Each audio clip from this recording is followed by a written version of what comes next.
خوش آمدید۔ آج ہم قرآن مجید کے ایک بہت ہی اہم حصے پر بات کر رہے ہیں، سورۃ البقرہ کی آیات 8 سے 20 تک۔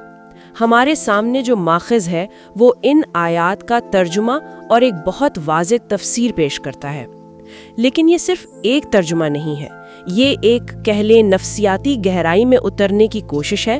عام طور پر ہم سمجھتے ہیں کہ قرآن کے آغاز میں مومنین اور کافرین کا ذکر ہے، لیکن ان دونوں کے فوراً بعد اللہ تعالیٰ ایک تیسرے زیادہ پیچیدہ گروہ پر طویل گفتگو کرتا ہے، منافقین۔ تو آج ہماری کھوج کا مرکزی سوال یہ ہے کہ اس گروہ کو اتنی اہمیت کیوں دی گئی ہے؟ ان کی نفسیات میں ایسی کون سی بنیادی خرابی ہے جسے قرآن ہمیں سمجھانا چاہتا ہے؟ اور جیسے جیسے ہم آگے بڑھیں گے ایک موضوع بار بار ابھرتا ہوا محسوس ہوتا ہے، روحانی حواس کا ناکام ہو جانا، یعنی نہ دیکھ پانا، نہ سن پانا، نہ محسوس کر پانا۔ آئیے اس کھوج کا آغاز کرتے ہیں۔ آپ نے بالکل صحیح نقطہ اٹھایا ہے۔ یہ صرف کچھ لوگوں کی جیسے بری عادتوں کی فہرست نہیں ہے، یہ ایک ذہنی اور روحانی حالت کا تجزیہ ہے۔ ماخذ کے مطابق ان آیات کا مقصد صرف ایک گروہ کی نشاندہی کرنا نہیں، بلکہ ایک ایسے طرز عمل سے خبردار کرنا ہے جو کسی بھی معاشرے میں کسی بھی دور میں سر اٹھا سکتا ہے۔ یہ مومنین کے لیے ایک طرح کا شناختی کارڈ ہے، تاکہ وہ ایسی سوچ کو پہچان سکیں جو باہر سے کچھ اور اندر سے کچھ اور ہوتی ہے۔ تو آئیے اس نفسیاتی گتھی کی پہلی پرت کھولتے ہیں، آیت نمبر 8 سے، جہاں منافقت کی بنیادی تعریف بیان کی گئی ہے۔ اور لوگوں میں سے کچھ ایسے ہیں جو کہتے ہیں ہم اللہ پر اور قیامت کے دن پر ایمان لائے، حالانکہ وہ مومن نہیں ہے۔ یہ ایک سیدھا سادھا دعویٰ ہے اور اس کی تردید بھی اتنی ہی واضح ہے، لیکن اگلی ہی آیت نمبر 9 معاملے کو بہت گہرا کر دیتی ہے۔ فرمایا گیا وہ اللہ اور ایمان والوں کو دھوکہ دیتے ہیں، حالانکہ وہ صرف اپنے آپ کو دھوکہ دیتے ہیں اور انہیں اس کا احساس بھی نہیں۔ میں یہاں آ کر رک جاتی ہوں، کوئی اللہ کو کیسے دھوکہ دے سکتا ہے؟ یہ تو ناممکن لگتا ہے۔ اور اس سے بھی عجیب بات یہ ہے کہ کوئی خود کو دھوکہ دے اور اسے اس کا احساس تک نہ ہو۔ ماخذ اس خود فریبی کے بارے میں کیا کہتا ہے؟ یہ ایک بہترین سوال ہے اور یہی منافقت کی نفسیات کا مرکز ہے۔ ماخذ اس کی وضاحت یوں کرتا ہے کہ یہ خود فریبی ایک بیماری کا نتیجہ ہے۔ اگلی آیت نمبر 10 کہتی ہے ان کے دلوں میں روگ ہے۔ یہ روگ کوئی جسمانی بیماری نہیں، بلکہ شک، حسد اور تکبر کی روحانی بیماری ہے۔ جب انسان کا دل، جو سچ اور جھوٹ میں فرق کرنے والا اندرونی آلہ ہے، خود بیمار ہو جائے تو اس کی حقیقت کو پرکھنے کی صلاحیت ختم ہو جاتی ہے۔ وہ اپنے جھوٹ کو سچ اور اپنی چالاکی کو عقل مندی سمجھنے لگتا ہے۔ وہ سوچتا ہے کہ وہ دوسروں کو بیوقوف بنا رہا ہے، لیکن حقیقت میں اس کا ہر عمل اسی کی روحانی تباہی کا باعث بن رہا ہوتا ہے، اور اس کا بیمار دل اسے یہ محسوس ہی نہیں ہونے دیتا۔ اچھا، اور اسی آیت میں آگے کہا گیا ہے پس اللہ نے ان کا روگ اور بڑھا دیا۔ یہ جملہ تھوڑا پریشان کن ہو سکتا ہے۔ کیا اس کا مطلب یہ ہے کہ اللہ زبردستی کسی کو گمراہ کرتا ہے؟ نہیں، ماخذ اس کی تشریح یوں کرتا ہے کہ یہ اللہ کے قانون کا بیان ہے۔ یہ فطرت کا اصول ہے کہ جب آپ کسی صلاحیت کو استعمال کرنا چھوڑ دیتے ہیں نا، تو وہ کمزور ہو جاتی ہے۔ صحیح۔ بالکل۔ جب انہوں نے جان بوجھ کر سچائی سے منہ موڑا، اپنی ضد پر اڑے رہے اور اپنے دل کی بیماری کا علاج نہیں کیا، تو اللہ نے بھی انہیں ان کے حال پر چھوڑ دیا۔ یہ ایسا ہی ہے جیسے کوئی شخص اپنی آنکھوں پر پٹی باندھ لے اور روشنی میں چلنے سے انکار کر دے۔ کچھ عرصے بعد اس کی آنکھیں روشنی کی عادی ہی نہیں رہیں گی۔ تو ان کا بیماری میں بڑھنا ان کے اپنے انتخاب کا قدرتی نتیجہ ہے، اور اس سب کا انجام ان کے لیے دردناک عذاب ہے، اس وجہ سے کہ وہ جھوٹ بولتے تھے۔ تو ان کا جو بنیادی عمل ہے، جھوٹا دعویٰ، وہی ان کے انجام کی وجہ بنتا ہے۔ جی ہاں۔ تو یہ ان کی اندرونی کیفیت ہو گئی، ایک بیمار دل جو خود کو دھوکہ دے رہا ہے۔ اب دیکھتے ہیں کہ یہ بیماری ان کے سماجی رویے میں کیسے ظاہر ہوتی ہے۔ آیت 11 کہتی ہے اور جب ان سے کہا جاتا ہے کہ زمین میں فساد نہ کرو تو کہتے ہیں ہم تو صرف سدھارنے والے ہیں۔ یہ تو کمال کا تضاد ہے، فساد پھیلانے والا خود کو مصلح یعنی پیس میکر کہہ رہا ہے۔ بالکل، اور یہ ان کی اسی اندرونی بیماری اور خود فریبی کا بیرونی مظہر ہے۔ جب آپ کا سچ اور جھوٹ کا پیمانہ ہی ٹوٹ چکا ہو तो आप अपने सबसे बड़े बिगाड़ को भी इस्लाह समझने लगते हैं। माखिज बताता है कि फसाद सिर्फ लड़ाई झगड़ा या हंगामा आराई नहीं है, इसका गहरा मतलब है किसी चीज की असल हैयत को बिगाड़ देना, मुआशरती तवाजुन खराब करना, लोगों में बदगुमानियां पैदा करना। जी, और वफादारियों को कमजोर करना।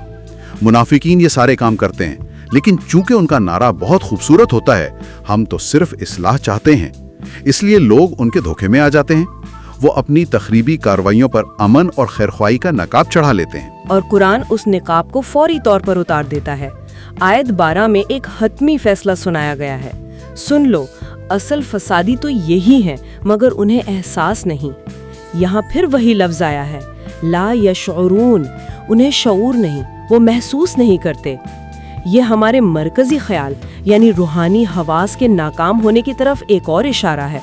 उनकी महसूस करने की हिस्स ही खत्म हो चुकी है। जी हाँ, शऊर का लफ्ज़ सिर्फ जानने के लिए नहीं, बल्कि महसूस करने और गहराई में इदराक करने के लिए आता है। वो अपने आमाल के जहरीले असरात को महसूस करने की सलाहियत से महरूम हो चुके हैं। वो एक ऐसे शख्स की तरह हैं जो जहर फैला रहा हो और उसे खुशबू समझ रहा हो। ये तो रूहानी बेहिसी की इंतहा है। बिल्कुल। अब बात उनकी नफ्सियात के एक और पहलू यानी तकब्बुर की तरफ आती है। आयत 13 में कहा गया है कि जब उनसे कहा जाता है कि ईमान लाओ जैसा कि दूसरे लोग यानी सहाबा किराम ईमान लाए हैं, तो वो तज़हीक से जवाब देते हैं, क्या हम बेवकूफ़ों की तरह ईमान लाएं? वो खुलूस और सादगी से ईमान लाने वालों को कमतर और नादान समझते हैं। इस आयत में भी एक फौरी इलाही जवाब है, सुन लो, असल बेवकूफ़ तो यही हैं, लेकिन उन्हें इल्म नहीं है। यहाँ एक मुख्तलिफ लफ्ज़ इस्तेमाल हुआ है, ला यालमून, उन्हें इल्म नहीं। पहले ला यशरूरून था, मतलब वो महसूस नहीं करते।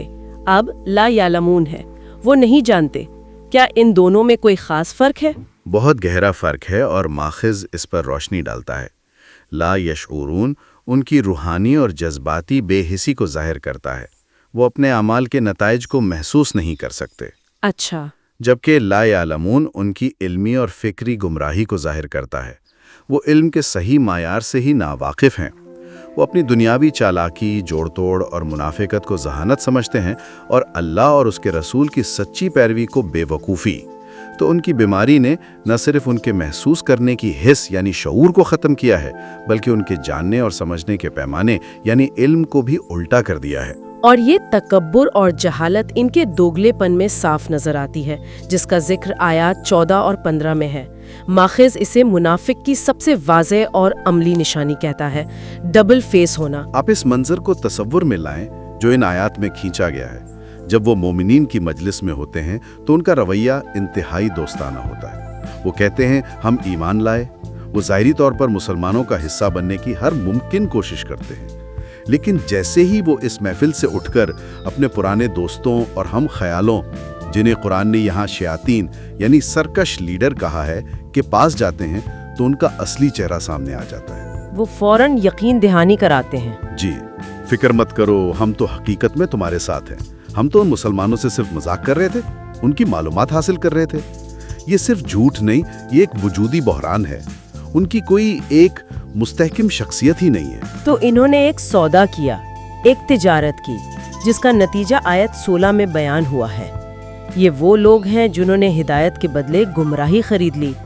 ना तो उनकी तिजारत को कोई फायदा हुआ और ना ही वो राह रास्त पर आए।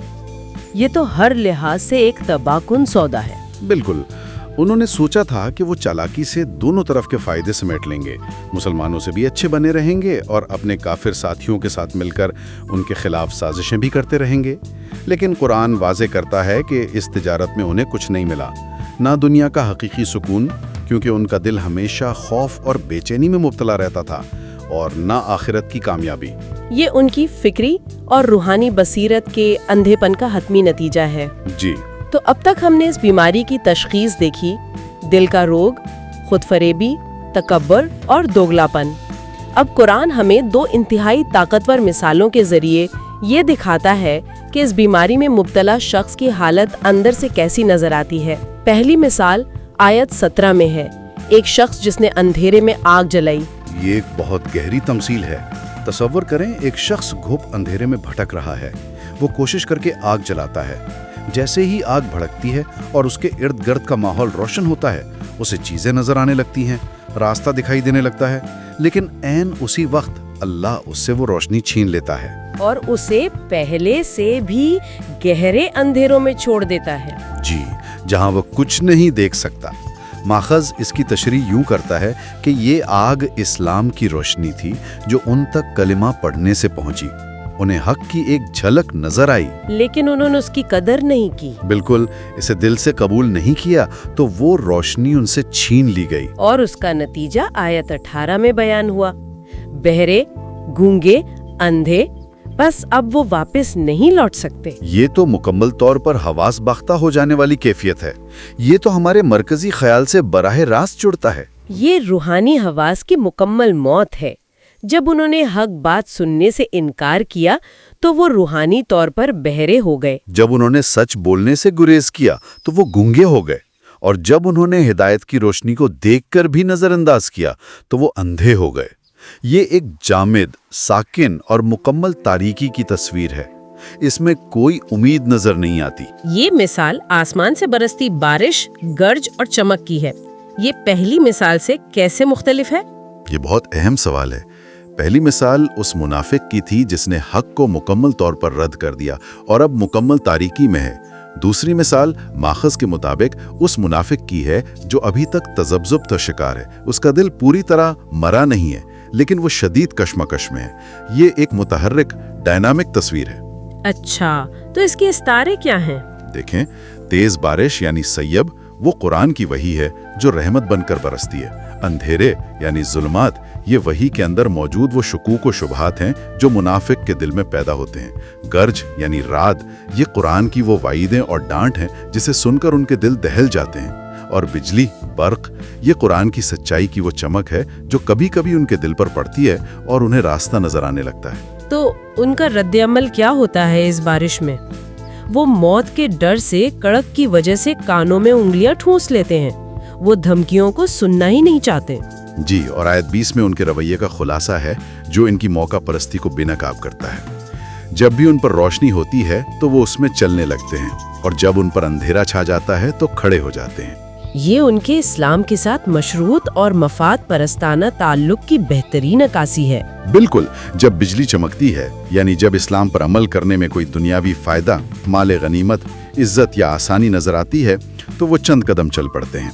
लेकिन जैसे ही अंधेरा छाता है, यानी जब कोई आजमाइश, कुर्बानी या मुश्किल पेश आती है, तो वो फौरन अपनी जगह पर जमकर खड़े हो जाते हैं। उनकी वफादारी हक के साथ नहीं, अपने फायदे के साथ है।